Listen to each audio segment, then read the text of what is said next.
पढ़ेंगे चक्रवृद्धि ब्याज। चक्रवृद्धि ब्याज का ओवरव्यू हम पहले वीडियो में कर चुके हैं।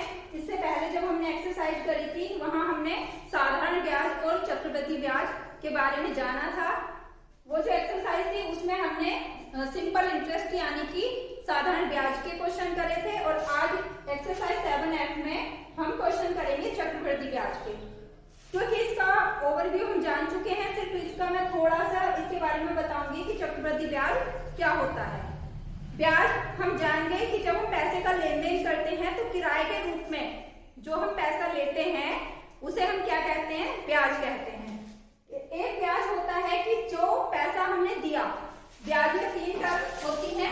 मूलधन, मूलधन यानी कि वो पैसा जो दिया जाता है या लिया जाता है या बैंक में जमा किया जाता है। और दूसरा होता है दर, जिस रेट पर पैसा दिया जाता है। ये दर किसमें होती है, ये परसेंट में होती है, प्रतिशत में होती है। और तीसरा होता है समय। 3 ही चीजें होती हैं जब हम ब्याज की कैलकुलेशन करते हैं। 3 चीजों से ही इन 3 टर्म्स के द्वारा ही हम ब्याज की गणना करते हैं। तो जो साधारण ब्याज होता है वो वह ब्याज होता है जो मूलधन पे, चाहे पैसा 10 साल के लिए दिया गया हो या 1 साल के लिए दिया गया हो, लेकिन उस पर सिर्फ मूलधन पर ही ब्याज लगता है, वो हमारा क्या कहलाता है, साधारण ब्याज कहलाता है। लेकिन जब ब्याज हमारा ब्याज पर भी लगना शुरू हो जाता है तो वो ब्याज हमारा चक्रवृद्धि ब्याज कहलाता है। ब्याज पर ब्याज कैसे लगना शुरू हो जाता है, यानी कि हमने अगर किसी को 1000 रुपए दिए या 1000 रुपए हमने बैंक में जमा किए, हमारा इंटरेस्ट रेट है 4%, तो 1 साल बाद 4% यानी कि 100 रुपए पे 4 रुपए हमें ब्याज के तौर पे मिलेंगे। 1000 रुपए दिए हैं तो 1000 रुपए पे हमें 1 साल बाद कितने रुपए मिलेंगे, 40।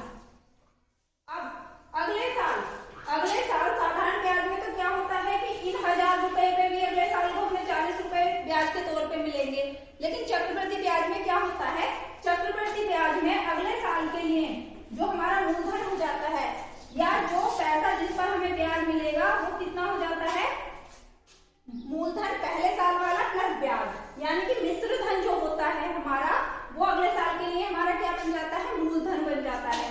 तो ब्याज की जो गणना होती है वो 1000 रुपए पे नहीं होती बल्कि 1040 रुपए पे उसकी गणना होगी। इस तरह से ब्याज पर भी ब्याज जब मिलना शुरू हो जाता है या मिलता है तो वहां कैसा ब्याज होता है, वो चक्रवृद्धि ब्याज। इंग्लिश में से क्या कहते हैं हम, कंपाउंड इंटरेस्ट।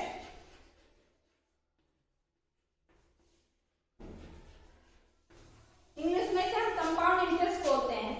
इसके हम क्वेश्चन करते हैं एक्सरसाइज 7F के। जो एक्सरसाइज 7E थी उसके मैंने सिर्फ 6 क्वेश्चन कराए थे, बाकी क्वेश्चन छोड़ दिए थे क्योंकि उसमें बाकी क्वेश्चन बट्टे के हैं और बट्टे के क्वेश्चन मैं उससे प्रीवियस वीडियो में करा चुकी हूँ। इसलिए आज हम ये चक्रवृद्धि ब्याज की एक्सरसाइज कर रहे हैं, एक्सरसाइज 7F। क्वेश्चन देख लेते हैं। पहला क्वेश्चन सिर्फ हम पढ़ेंगे लेकिन इसे हम सोल्व नहीं करेंगे, हम नेक्स्ट क्वेश्चन सेकंड क्वेश्चन हल करेंगे। पहला क्वेश्चन है, 4 विकल्प दिए हुए हैं और हमें सही विकल्प चुनना है। 150 रुपए का 4% वार्षिक ब्याज की दर से 1 वर्ष से साधारण ब्याज होगा। सिंपल क्वेश्चन है, दोनों में साधारण ब्याज पूछा है। पिछली एक्सरसाइज में हमने कई क्वेश्चन करे हैं इसलिए इसे हम नहीं करेंगे। दूसरा क्वेश्चन, ₹800 का 5% वार्षिक ब्याज की दर से 2 वर्ष का चक्रवृद्धि ब्याज कितना होगा। ये क्वेश्चन हम करेंगे। कितने रुपए का पूछा है, ₹800, यानी कि मूलधन हमारा P कितना है, 800। उसके बाद इसमें वार्षिक ब्याज की दर से 5% जो है वो क्या है, दर है, रेट है, वो कितना है, 5%। कैसा है, वार्षिक, यानी कि 1 साल में 100 रुपए पे 5 रुपए मिलेंगे। और समय जो दिया है T, जो समय दिया है वो कितना दिया है, 2 वर्ष। हमें इसके लिए चक्रवृद्धि ब्याज की कैलकुलेशन करनी है। हम साधारण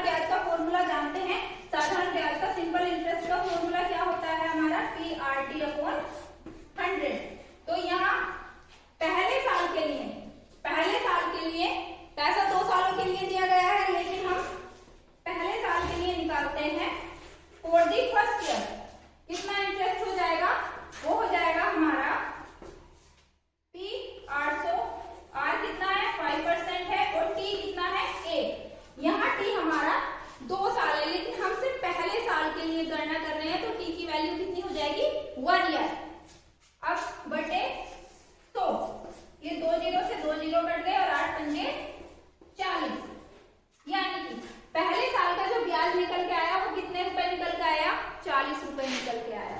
ये 40 रुपए हो गए ब्याज। इस तरह से हमारा जो मिश्र धन आया, जो कंपाउंड अमाउंट आई, वो कितनी हो गई? मिश्र धन हमारा निकल के कितना आया? मिश्र धन क्या होता है? हमारा मूलधन प्लस ब्याज। मूलधन प्लस ब्याज। मूलधन है हमारा 800 रुपए और ब्याज है हमारा 40 रुपए।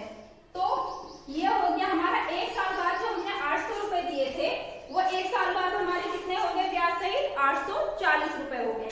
2 साल के लिए पैसा दिया गया था। अब अगले साल के ब्याज की गणना हम कैसे करेंगे? अगले साल के ब्याज की गणना भी हम इसी तरह से करेंगे for the second year. Second year के लिए भी फॉर्मूला तो यही लगेगा, PRT अपॉन 100। लेकिन अगले साल के लिए P जो है हमारा वो 800 रुपए नहीं है, बल्कि कितना है? 840 रुपए है। 840। दर हमारी पहले भी 5% थी और अभी भी 5% है। T की वैल्यू हमारी कितनी है? एक ही साल है, बटे 100। ये एक जीरो से एक जीरो कट गया, 5 दूनी 10 और 2 चौक 8 और 2 दूनी 4, 84 कितनी बार कट गया? 2 से 42 बार। अब यहाँ देखिए हमें डिफरेंस भी पता चल गया। अगले साल के लिए जो ब्याज आया निकल के वो कितना आया? 42 रुपए आया। जब सिर्फ हम साधारण ब्याज निकालते हैं तो हमारा 800 रुपए पे ब्याज कितना बना था? 40 रुपए बना था। अगर हम साधारण ब्याज ही अगले साल भी लेते तो अगले साल भी हमें कितने रुपए मिलते ब्याज के तौर पे? 40 रुपए मिलते। लेकिन जब ब्याज पे भी ब्याज अप्लाई हुआ तो ये ब्याज की जो दर, ब्याज का जो मूल्य बना, ब्याज जो बना वो कितना बना? 42 रुपए बना। अब क्वेश्चन में पूछा क्या था? पूछा है 2 वर्ष का चक्रवृद्धि ब्याज कितना होगा। अब 2 वर्ष का साधारण ब्याज हमारा कितना हो जाता?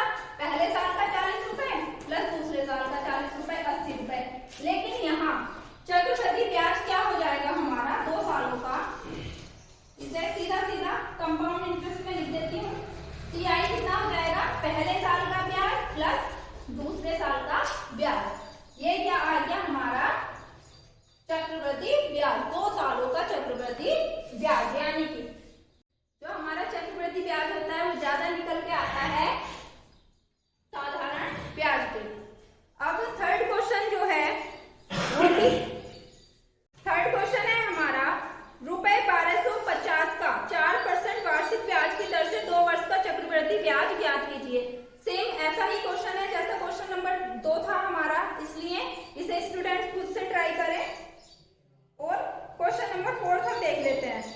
चौथा क्वेश्चन है हमारा, ₹2400 के ऋण को 10% वार्षिक चक्रवृद्धि ब्याज की दर से 2 वर्ष बाद चुकता किया गया, दे चक्रवृद्धि ब्याज ज्ञात कीजिए।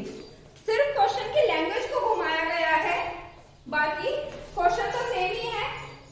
ऋण दिया गया है 2400 रुपए, मूलधन, प्रिंसिपल वैल्यू, जो दर थी, जो रेट है वो कितना है? 10% है, एनुअल है, ईयरली है, वार्षिक ही है।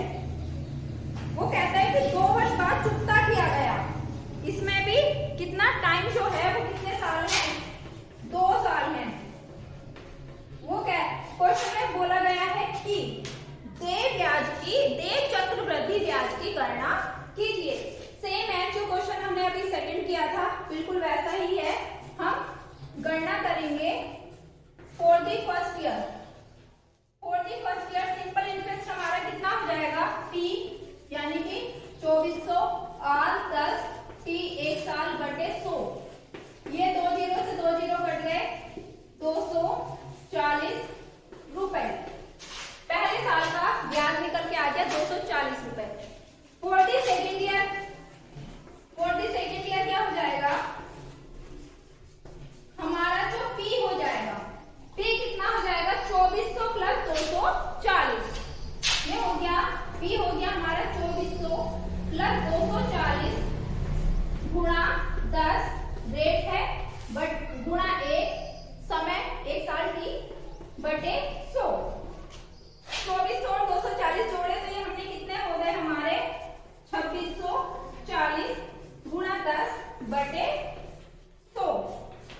100 का 1 जीरो इस 10 से कट गया और 1 जीरो इससे कट गया। ये जो टोटल अमाउंट आया है कितना आया? 264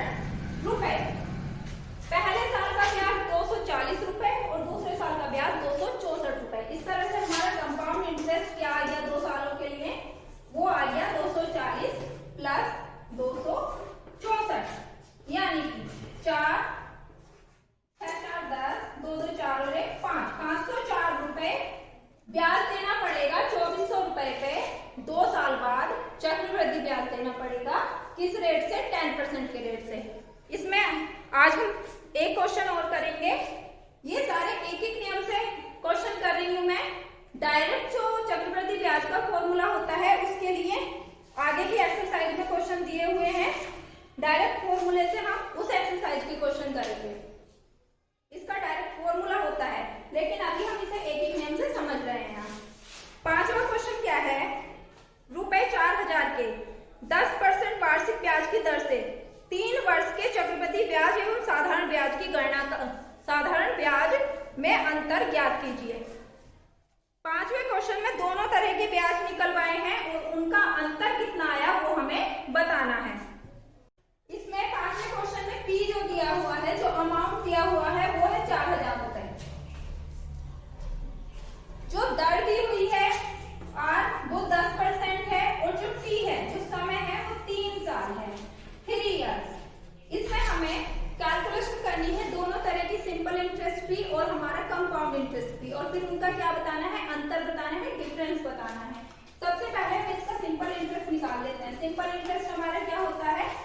P R T अपॉन 100, यानी कि P है हमारा 4000 गुणा R है 10 और T है हमारा 3 साल बटे 100। ये 2 जीरो से 2 जीरो कट गए और 4 दिया 12, 4 दिया 12, 1 और 1 2 जीरो, 1200 रुपए। 3 साल का जो सिंपल इंटरेस्ट आ गया 4000 रुपए पे 10% के रेट से, वो कितना हो गया? 1200 रुपए हो गया। अब कैलकुलेशन करनी शुरू करते हैं हम चक्रवृद्धि ब्याज की। चक्रवृद्धि ब्याज के लिए फॉर द फर्स्ट ईयर के लिए कितना हो जाएगा इंटरेस्ट? वो उसे हम उस इंटरेस्ट को हम CI1 कह देते हैं, कंपाउंड इंटरेस्ट, या सिर्फ I1 कह देते हैं। वो P 4000 है, रेट हमारा 10% है, साल हमारा टी की वैल्यू एक ही आएगी। पीछे कई क्वेश्चन कर लिए हमने। 2 जीरो से 2 जीरो कट गए और ये 40 गुना 400 रुपए। पहले साल के लिए इंटरेस्ट आ गया 400 रुपए। अब I2 दूसरे साल के लिए कितना हो जाएगा? जो हमारा P है उसमें तो परिवर्तन हुआ, पहले P 4000 था, अब उसमें कितना जुड़ जाएगा? 400 रुपए और जुड़ जाएंगे, 4400 रुपए हो गया।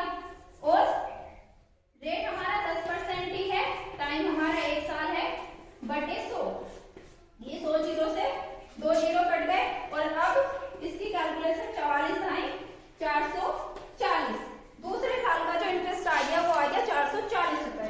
थर्ड ईयर का क्या हो गया? I3। उसके लिए थर्ड ईयर के लिए पी क्या हो जाएगा हमारा? 4400 प्लस 440, यानी कि कितना हो जाएगा? जब 4400 में 440 जोड़ेंगे, 0 4 4 4 8, 4840 रुपए और 8 10 गुणा 1 बटे 100। ये 1 जीरो से 1 जीरो और ये इस जीरो से ये जीरो कट गया। ये निकल कर आया हमारा 484 रुपए। तीनों साल की गणना हो गई। अब हमारा कंपाउंड इंटरेस्ट क्या आ गया? कंपाउंड इंटरेस्ट क्या आ गया हमारा?